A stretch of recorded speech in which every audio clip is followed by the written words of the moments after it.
D block elements, D block element के सबसे दो इंपॉर्टेंट कंपाउंड पोटेशियम डाइक्रोमेट और पोटेशियम परमैंगनेट, K2Cr2O7 और KMnO4 आज हम स्टडी करेंगे। तो सबसे पहले K2Cr2O7 पोटेशियम डाइक्रोमेट, जो कि आप सबको पता है कि रेडिश ऑरेंज कलर का क्रिस्टल होता है। इसका आपको याद करना है या समझना है initially method of preparation, physical properties and chemical properties. ठीक है जी, तो हम बड़े इजीली ढंग से चलेंगे। सबसे पहले मेथड ऑफ प्रिपरेशन में laboratory method of preparation, laboratory के अंदर पोटेशियम क्रोमेट को रिएक्ट करवाएंगे with acid, then we will get a potassium dichromate along with the liberation of potassium sulfate and water। Balance मैंने यहाँ पे नहीं किए हैं रिएक्शंस को, क्योंकि आप डायरेक्टली याद करें, बैलेंस हम खुद भी कर सकते हैं। ठीक है पुत्र, लेकिन लेबोरेटरी मेथड से ज्यादा पॉपुलर है इंडस्ट्रियल मेथड ऑफ प्रिपरेशन, जिसके अंदर पोटेशियम डाइक्रोमेट को प्रिपेयर किया जाता है from the chromite ore. Chromite ore को लिखा जाता है FeCr2O4, पॉपुलरली ऐसे लिखते हैं, बट इसका एक्चुअल फॉर्मूला है FeO.Cr2O3। ठीक है जी, तो अब आपने क्या किया, आपने क्रोमाइट ओर ली और इस क्रोमाइट ओर को फ्यूज करना है, या ये कह लीजिए रोस्ट करना है with fused alkali, with fused alkali. Like आपने क्या किया, एक फ्यूज्ड मतलब बहुत हाई टेम्परेचर पे आपने ऑक्सीजन की प्रेजेंस में एल्कली के साथ रिएक्ट कराना है क्रोमाइट ओर को। सिंपल मतलब ये है। सो रोस्टिंग हो जाएगी यहाँ पे एक तरह से आपके क्रोमाइट ओर की in the presence of sodium hydroxide और base, then we will get a sodium chromate Na2CrO4, Na2CrO4। फिर इस सोडियम क्रोमेट को कन्वर्ट करेंगे इनटू सोडियम डाइक्रोमेट। जैसे आपने सल्फ्यूरिक एसिड यहां डाला था वैसे यहां पे भी डाल दो आप। ठीक है, then you get sodium dichromate. उसके बाद इस सोडियम डाइक्रोमेट को कन्वर्ट करना है पोटेशियम डाइक्रोमेट में। तो थर्ड स्टेप के अंदर आप सोडियम डाइक्रोमेट को रिएक्ट करवाओगे with KCl, then you will get a potassium dichromate along with the sodium chloride NaCl। तो ये रहा आपका रिक्वायर्ड पोटेशियम डाइक्रोमेट, जिसका कलर कैसा होगा, रेडिश ऑरेंज कलर का क्रिस्टल है। और ये अकेला ऐसा कंपाउंड है जो एज सच ही टाइट्रेशन में यूज हो जाता है, यानी कि जैसे ही ये कंपाउंड बना एज सच आप इस कंपाउंड को यूज कर सकते हो इन द टाइट्रेशन और in the reaction. That is why it is used as a primary standard, it is used as a primary standard, used as primary standard. ठीक है, तो इसकी फिजिकल प्रॉपर्टीज में आप कह सकते हो sir it is reddish orange colour crystal, it is a primary standard. Primary standard का मतलब मैंने आपको बताया कि जैसे ही ये यहाँ पे बना इसको डायरेक्टली आप यूज कर सकते हो इन the titration, and it is sparingly soluble in hot water but moderately soluble in cold water. तो ये भी इसकी एक प्रॉपर्टी है, sparingly soluble in hot water but moderately soluble in cold water। उसके बाद अब हम इसका पहले स्ट्रक्चर स्टडी करेंगे। तो पुत्र फर्दर अगर आप इनके स्ट्रक्चर्स के बारे में बात करेंगे तो क्रोमेट आयन का जो स्ट्रक्चर है वो प्योर टेट्राहेड्रल स्ट्रक्चर है। टेट्राहेड्रल स्ट्रक्चर होने की वजह से इसकी जो ज्योमेट्री है वो sp, टेट्राहेड्रल की ज्योमेट्री होने की वजह से इसका हाइब्रिडाइजेशन sp3 हो गया।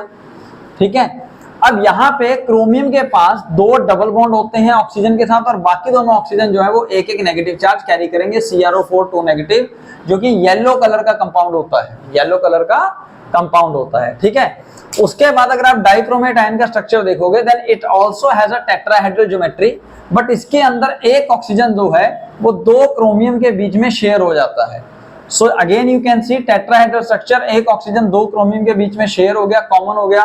अब सबसे बड़ी बात क्या है, इन क्रोमेट आयन ये जितने भी ऑक्सीजन कार्बन बॉन्ड है ये इन सारों का बॉन्ड लेंथ सेम होता है, इन सारों की बॉन्ड लेंथ सेम होती है। ऑन द अदर हैंड जो मैंने ये ब्लैक कलर से बना रखे हैं, यानी कि जो ऑक्सीजन क्रोमियम के साथ शेयर होके कॉमन हुआ है वो बॉन्ड लेंथ को छोड़ के जितने बाकी सारे बॉन्ड लेंथ है between chromium and oxygen they are also of a same length. ऐसा क्यों? Because of the resonance. तो रेजोनेंस की वजह से यहाँ पे पार्शियल डबल बॉन्ड करेक्टर होता है, किसी भी ऑक्सीजन के बीच में प्योर डबल बॉन्ड करेक्टर नहीं होता विद क्रोमियम।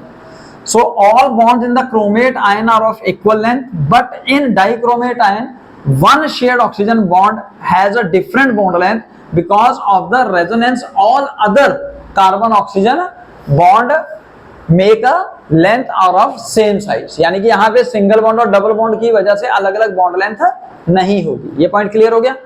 उसके बाद एक और इंपॉर्टेंट पॉइंट है कि क्रोमेट आयन जो येलो कलर का होता है वो डाइक्रोमेट आयन के साथ इक्विलिब्रियम अटेन करता है अगर आप पीएच वैल्यू इंक्रीज या डिक्रीज करते हैं। जैसे आपने अभी method of preparation, laboratory method of preparation देखा था, वहां से आपने क्या किया था, पोटेशियम क्रोमेट के अंदर सल्फ्यूरिक एसिड डाला था, जिसकी वजह से क्या बन गया था, पोटेशियम डाइक्रोमेट आयन, जो कि रेडिश कलर के क्रिस्टल थे। तो इसी को अगर आप समझें तो क्रोमेट आयन जो कि येलो कलर के क्रिस्टल्स होंगे, जब उनमें एसिड डाला जाएगा, सोल्यूशन है उनमें एसिड डाला जाएगा, यानी कि आपने पीएच वैल्यू डिक्रीज कर दी। अगर पीएच वैल्यू डिक्रीज होगा तो वो डाइक्रोमेट आयन में कन्वर्ट हो जाएगा, यानी कि रेड ऑरेंज क्रिस्टल्स बन जाएंगे। तो yellow colour can be converted into reddish orange colour and reddish orange colour compound can be converted into yellow compound. और ऐसा ही आप डाइक्रोमेट आयन यानी कि K2Cr2O7 को अगर आप स्ट्रांगली हीट करेंगे तब भी जो रेडिश ऑरेंज कलर के क्रिस्टल हैं वो कन्वर्ट हो जाएंगे इनटू K2CrO4, बोले तो येलो कलर का पोटेशियम क्रोमेट। तो हीट करने पे या फिर पीएच वैल्यू इंक्रीज करने पे डाइक्रोमेट आयन कन्वर्ट हो जाते हैं इनटू क्रोमेट आयंस। तो पोटेशियम डाइक्रोमेट की केमिकल प्रॉपर्टीज बड़ी इंपॉर्टेंट है। मतलब सबसे पहले on strong heating reddish orange colour के डाइक्रोमेट आयन यानी कि पोटेशियम डाइक्रोमेट आयन हीट होने पे कन्वर्ट हो जाता है येलो कलर का पोटेशियम क्रोमेट में, ठीक है, या ये कह लीजिए dichromate ion convert into chromate ion. उसके वजह सबसे ज्यादा इंपॉर्टेंट प्रॉपर्टी जिसकी वजह से कंपाउंड इतना ज्यादा इंपॉर्टेंट माना जाता है वो है it act as a strong oxidising agent in acidic medium. इसको आप समझ सकते हैं, सपोज ऑरेंज कलर के क्रिस्टल्स लिया आपने पोटेशियम डाइक्रोमेट के, उसके अंदर एसिड को पोर किया यानी कि सल्फ्यूरिक एसिड डाला, जिसकी वजह से कंपाउंड बना potassium sulphate, chromium sulphate, water, और ये हैं आपके नेसेंट ऑक्सीजन जो कि एक्ट करेंगे एज अ ऑक्सीडाइजिंग एजेंट, ठीक है ना। अगर आप यहाँ पे देखें इन्होंने खुद की कर ली है रिडक्शन, तो यहाँ पे K2Cr2O7 में क्रोमियम का ऑक्सीडेशन नंबर +6 और Cr2SO4 होल थ्राइस के अंदर इसका ऑक्सीडेशन नंबर +3। तो यहाँ पे इन्होंने अपनी कर ली रिडक्शन और दूसरे की कराएंगे oxidation, that is why they act as a very good oxidising agent. हाँ, यहाँ पे एक चीज याद करने की और है कि ऑरेंज कलर के क्रिस्टल्स यानी कि ऑरेंज कलर के कंपाउंड जो है वो ग्रीन कलर के सोल्यूशन में कन्वर्ट हो जाएंगे due to the formation of chromium sulphate in acidic medium. तो कलर याद कीजिए प्लीज। तो यहाँ पे आपने केमिकल प्रॉपर्टीज में पोटेशियम डाइक्रोमेट को यूज करना है as an oxidising agent in acidic medium. तो एसिडिक मीडियम में क्या होना है, डाइक्रोमेट कन्वर्ट होता है इनटू Cr3 पॉजिटिव आयन, बताया था ना आपको। तो उसके लिए आप याद कीजिए फ्यूजन के अंदर 4S लिखेंगे आप, ये याद रखिए। 4S कैसे, ऐसे रखिए, F से फेरस को ऑक्सीडाइज करेगा फेरिक में, Fe2 पॉजिटिव को Fe3 पॉजिटिव में, देखिए ऑक्सीडेशन नंबर इंक्रीज हो रहा है तो ऑक्सीडेशन हो रही है। देन स्टेनस को स्टेनिक में, सल्फाइड को सल्फेट में, हाइड्रोजन सल्फाइड यानी कि सल्फाइड आयन भी लिख सकते थे, सल्फाइड को सल्फर में, सल्फाइट को सल्फेट में, सल्फर डाइऑक्साइड को सल्फेट में, देन आयोडाइड को आयोडीन में, देन ऑक्सलेटो को O से ऑक्सलेटो को कार्बन डाइऑक्साइड में, नाइट्राइट को नाइट्रेट में ये ऑक्सीडाइज कर देता है। इसके कुछ रिएक्शन मैंने दो यहाँ पे लिखे हैं। सपोज आपने फेरस को फेरिक में कन्वर्ट किया in the presence of strong oxidising agent like K2Cr2O7 and sulphuric acid. तो यहाँ पे ये 6 इलेक्ट्रॉन गेन करेगा और ऑक्सीडेशन नंबर इसका चेंज होगा +6 से +3। तो 3 ऑक्सीडेशन नंबर एक एटम का, तो 3 इलेक्ट्रॉन गेन किए होंगे, लेकिन टोटल क्रोमियम के एटम है 2, तो टोटल 6 इलेक्ट्रॉन गेन करेगा ये। अगर आप वो चाहो तो लिखना चाहो तो लिख सकते हो, अदरवाइज ये काफी है। सो ऐसे ही एक और रिएक्शन, सपोज हमने आयोडाइड को आयोडीन में कन्वर्ट किया, iodide ion plus dichromate ion plus H positive ion result to give us chromium ion. along with iodine and water। ये ग्रीन कलर का सोल्यूशन बन जाएगा, अभी आपको बताया था क्रोमियम सल्फेट बनेगा, ठीक है। उसके बाद एक और इंपॉर्टेंट टेस्ट है chromyl chloride test. Chromyl chloride test के अंदर क्या होता है, जब आप पोटेशियम डाइक्रोमेट के अंदर आप एसिडिक मीडियम में सोडियम क्लोराइड यानी कि NaCl डालते हो, तब वहां पे रेड कलर के फ्यूम्स प्रोड्यूस होते हैं क्रोमाइल क्लोराइड के, CrO2 Cl2। So they are the some basic chemical properties of potassium dichromate. One more reaction of potassium dichromate is important with hydrogen peroxide.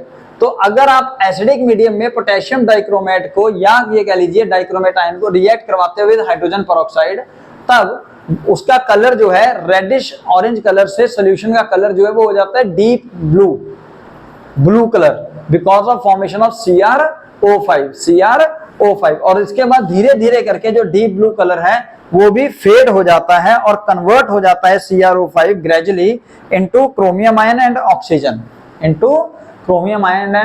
Oxygen, ठीक है। यानी कि जो CrO5 है